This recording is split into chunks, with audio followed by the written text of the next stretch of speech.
Қайырлы күн барлықтарыңызға, күндеріңіз сәтті өтсін деймін. Менің каналыма қош келдіңіздер. Бүгін сіздермен бірге біз жатын бөлмені жинайтын боламыз. Бұл жерде жинастырмаймыз. Мен бұның алдында жай ғана жинастыратынмын. Бұл жолы бізде түгелдей жиналатын болады. Бұл бөлме көп болды олай жиналмағанына, сондықтан сіздермен бірге жинайтын боламыз. Мына жерде бізде кладовка, негізі өзіміз кладовка деп атап кеткенбіз. Негізінен кішігірім, бұл да кішкентай бір бөлме. Бұл жерде бізде көбінесе ыдыс-аяқтар, жаңа төсек орындар, сыймаған ыдыс-аяқтарды осы жаққа келіп тығамын өзім. Негізінен кухняда шкафым кішкентай болып қалған, жарты ыдыс-аяқтарының көбісі осы жақта тұрады негізінен. Үлкені болсын, әсіресе үлкен ыдыс-аяқтар, жаңа шарасы бар, кастрюлі бар, басқасы бар, барлығы осы жерде. Ал мына ақ шкафта, жаңа мен жинастырып жатқан ақ шкафтың ішінде көбінесе ыдыс-аяқ жиналып тұр. Оның ішінде бер шетінде төсек жиналып тұр. Көбінесе төсек жинаймыз. Көп нәрсені осының ішіне әкеп қоям, негізінен ыңғайлы, көрінбейді, есігін жауып қоясын. Шынын айтқанда бізде бұл кладовка ретінде жиналып тұр көп нәрсе. Көбінесе осы кладовка бізді құтқарады. Қандай да бір уақытша тұратын нәрсе болсын, зат болсын, осының ішіне әкеп қоя саламыз. Көрінбейді, жаңағы мешайт етпейді, былай қарағанда кедергі жасалмайды да, тұра береді өзімен өзі. Қыстың күні курткалар сол жақта көбінесе тұрады. Бізде ілетін жер жоқ. Куртка пока кішігірім, өзім стенаны тесіп ілгім келген жоқ. Сондықтан осы кладовка бізге өте ыңғайлы болып келеді. Сондықтан осы барлық нәрсені осы кладовкаға тығамыз негізінен. Мына жерде мен баламның сабақ оқитын жері, мына жерде коробкасын ішін тазалап жатырмын. Мусор толып қалған екен, сынып қалған ручкалары, нелері бар, өзін кішігірім кішкентай бір ойыншықтары бар, өзі салып қойған, заранее айтып қояды, мама мына ішіндегі ойыншықтарға тиіспеш, ол тастама деп. Содан кейін ол ойыншықтардың бәрін жинап қойдым да, тек қана сынған ойыншықтардың бәрін алып, шаңын сүртіп, парақтарға сызып, жыртып тастаған солардың бәрін, артық парақтардың бәрін алып, бәрін реттеп қойдым. Үйтпесе бізде дәптер, парақ, черновигі қайсы, парағы қайсы бәрі бірге болып кеткен. Оны мен мысалға көбісін білмеймін, өзі айтып жатыр. Өзі мынау черновик, мынау парақ деп сөйтіп айтып жатқан. Соның несімен бойы мен черновиктерді тастап, таза дәптерін бәрін алып қалдым.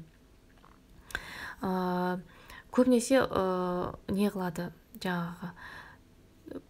көп дәптер, жазылып кеткен дәптерлер көп, оның бәрін ала алмайсың, не аламайсың. Сонымен білмеймін, барлығын бірге қойып қойдым, пока өзі кеп сорттайды ғой деп. Мына жерде енді бізде шкафтың ең үсті, мінейін деп жатырмын, үстінен заттарды алайын деп жатырмын. Кейінгі кезде осы шкафтың үстіне көп осындай заттар жиналатын болған.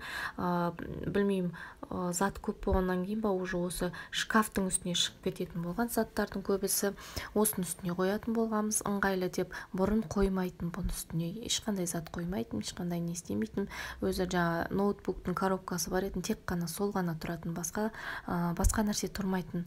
Бұл жолы енді барлық нәрсе осы шкафтың үстіне шығып келатыр, жаймен үстіне жиналып келатыр заттар. Сонымен оның үстінде бір талай шаң бар екен, көп болды сүртпегеніме. Сонымен бұның үстінде сүрттім.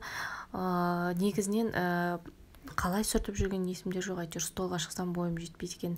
Ойлағам ғой, олайынан сүрте салам деп, сөйтсе бойым жетпейді екен ғой, сөйтіп швабраны алып, сөйтіп барып бер қарай не қылып, шаңдарын бәрін бер қарай сырып, сөйтіп барып тряпкамен солайынан алдым.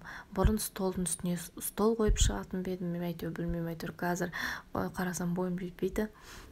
Негізі бұл жатын бөлме менде 2 күн жиналды. Өзі айналдырған кішкентай ғана бөлме да.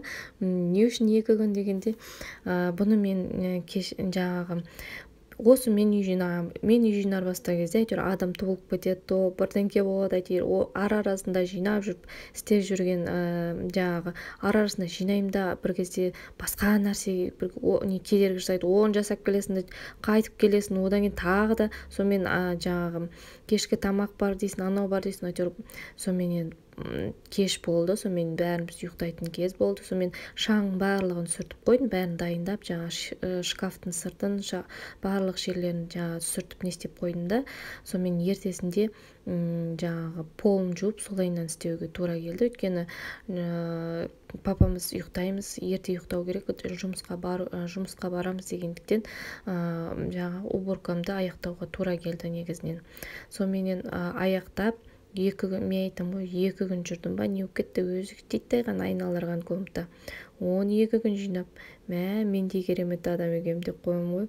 Сонымен әйтеуір бітірдім бұл жерде. Әйтеуір барлық есіктерді сүрттім, шкафтардағы жаңағы қолдың іздері, былай қарасы қолдың іздері қатты көрінеді екен, свет жаққанда неғанда кәдімгідей көрініп тұрады. Солардың іздерін барлығын сүртіп шықтым. Ондай қатты кір емес екен. Мен ойлағанмын, осы мебельдердің нелері қатты не істеген шығармын. Жоқ, ондай қатты кір, ондай шаң емес екен. Сонымен мына диванды жылжытып көрейінші мен осы деп жылжытсам, жылжыта алады екен. Негізінен ауыр негізі бұл дивандар.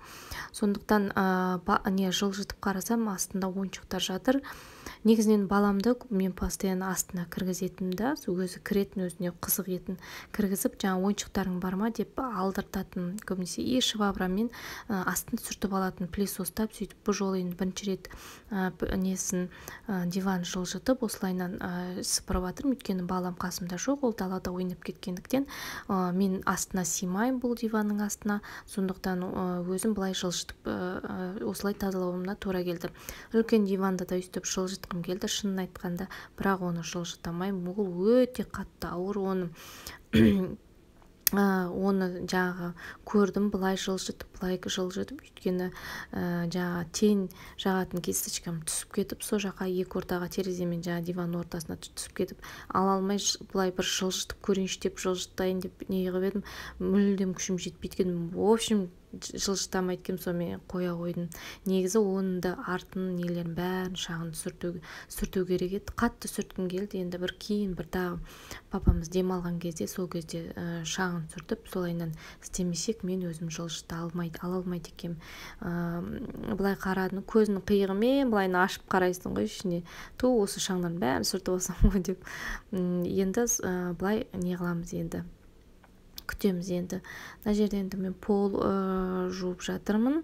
Пол бізде өте кішкентай, сондықтан осылайынан тез қолым жетпеген жерлерді швабрамен, диванның астын енді сіздерсіз жинадым. Өйткені жаңағы камераны былай да қойсам негізі қоя алмадым. Сондықтан ол жақты әшейін былайынан жинап кеттім. Міне кейін сіздерге результатын көрсетіп жатырмын. Осымен осылай жинау аяқталды. Егер де сіздерге ұнап жатса, сіздер маған жазылып, лайктарыңызды қойып, комментарыңызды жазсаңыздар өте жақсы болар еді.